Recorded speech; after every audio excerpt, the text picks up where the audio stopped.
Hello friends, welcome to రుచి వంటిల్లు. ఈరోజు మనం కుష్కా రైస్ చాలా టేస్టీగా ఎలా తయారు చేసుకోవాలో చూద్దాము. ఈ రైస్లోకి మనం కర్రీ చేసుకునే పని ఉండదు. పెరుగు చట్నీతో కానీ ప్లెయిన్ పెరుగుతో తిన్నా చాలా బాగుంటుంది. ఈ రైస్ని చేసుకోవటం కూడా చాలా ఈజీ. సో లేట్ చేయకుండా వీడియోలోకి వెళ్ళిపోదాం.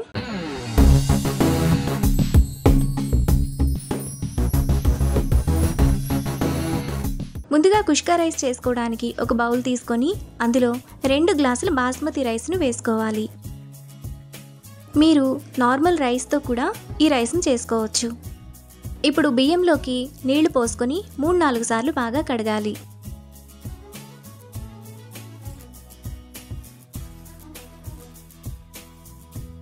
బియ్యాన్ని ఈ విధంగా కడిగిన తర్వాత బియ్యం మునిగేంత వరకు నీళ్లు పోసుకొని పక్కన పెట్టుకోవాలి.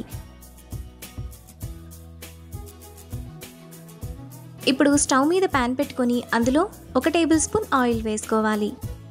ఆయిల్ వేడైన తర్వాత 2 ఇంచుల దాల్చిన చెక్క, 3 యాలకులు, 5 లవంగాలు, 1/2 టీ స్పూన్ సోంపు, 2 ఇంచుల అల్లం ముక్కలు, 10 వెల్లుల్లి రెప్పలు, సన్నగా తరిగిన ఒక చిన్న ఉల్లిపాయ వేసుకొని 2 నిమిషాల పాటు మీడియం ఫ్లేమ్లో ఫ్రై చేసుకోవాలి.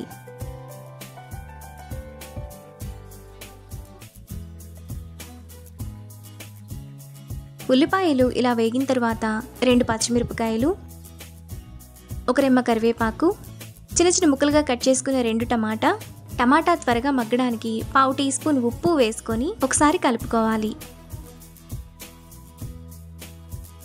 ఇలా కలుపుకున్న తర్వాత మూత పెట్టుకొని మధ్యలో కలుపుతూ టమాటాను మెత్తగా మగ్గనివ్వాలి. టమాటా ఇలా మగ్గిపోయిన తర్వాత అందులో 1/2 కట్ట పుదీనా, 1/2 కట్ట కొత్తిమీరను కడిగి వేసుకోవాలి. ఇప్పుడు ఒకసారి కలుపుకోవాలి. ఇలా కలుపుకున్న తర్వాత స్టవ్ ఆఫ్ చేసుకొని చల్లారనివ్వాలి.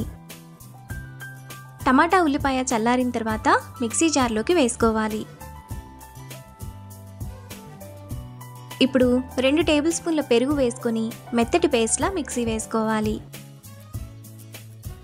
మసాలా పేస్ట్ను ఇలా వేసుకున్న తర్వాత పక్కన పెట్టుకోవాలి.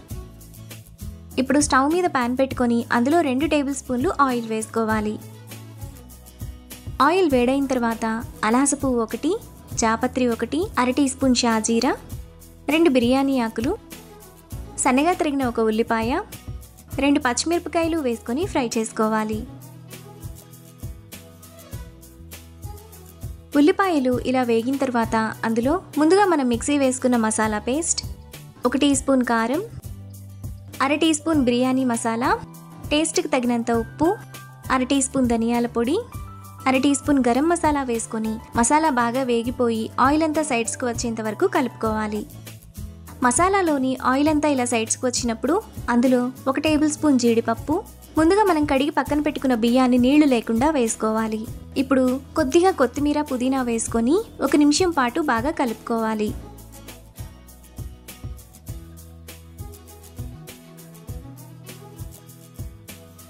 ఇలా కలుపుకున్న తర్వాత అందులో 3 గ్లాసుల నీళ్లు పోసుకోవాలి. 1 గ్లాసు బియ్యానికి 1.5 గ్లాసు నీళ్లు పోసుకోవాలి. నీళ్లు పోసుకున్న తర్వాత అడుగు నుంచి ఒకసారి బాగా కలుపుకోవాలి. ఇలా కలుపుకున్న తర్వాత రైస్ను మీడియం ఫ్లేమ్లో ఉడకనివ్వాలి. రైస్లోని నీరంతా ఎగిరిపోతున్నప్పుడు అడుగు నుంచి స్లోగా ఒకసారి కలుపుకోవాలి.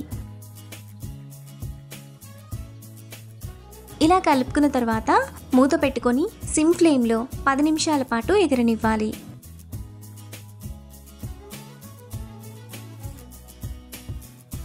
పది నిమిషాల తర్వాత కుష్కా రైస్ మనకు ఈ విధంగా చాలా టేస్టీగా పొడి పొడిగా రెడీ అయిపోతుంది. ఇప్పుడు ఈ రైస్ మీద 1 టేబుల్ స్పూన్ నెయ్యి వేసుకొని 5 నిమిషాలు ఆగిన తర్వాత సర్వ్ చేసుకుంటే ఈ రైస్ చాలా పొడి పొడిగా వస్తుంది. టేస్ట్ కూడా చాలా బాగుంటుంది. 5 నిమిషాల తర్వాత రైస్ మనకు ఈ విధంగా చాలా పొడి పొడిగా టేస్టీగా రెడీ అయిపోతుంది. ఇప్పుడు ఈ రైస్ను సర్వ్ చేసుకుంటే ఎంతో టేస్టీగా సింపుల్గా చేసుకునే కుష్కా రైస్ రెడీ. ఈ రెసిపీని మీరు కూడా ట్రై చేసి మీకు టేస్ట్ ఎలా కుదిరిందో నాకు కామెంట్స్లో షేర్ చేయండి. ఈ వీడియో కనుక మీకు నచ్చినట్లయితే లైక్ చేసి, షేర్ చేసి, సబ్స్క్రైబ్ చేయండి.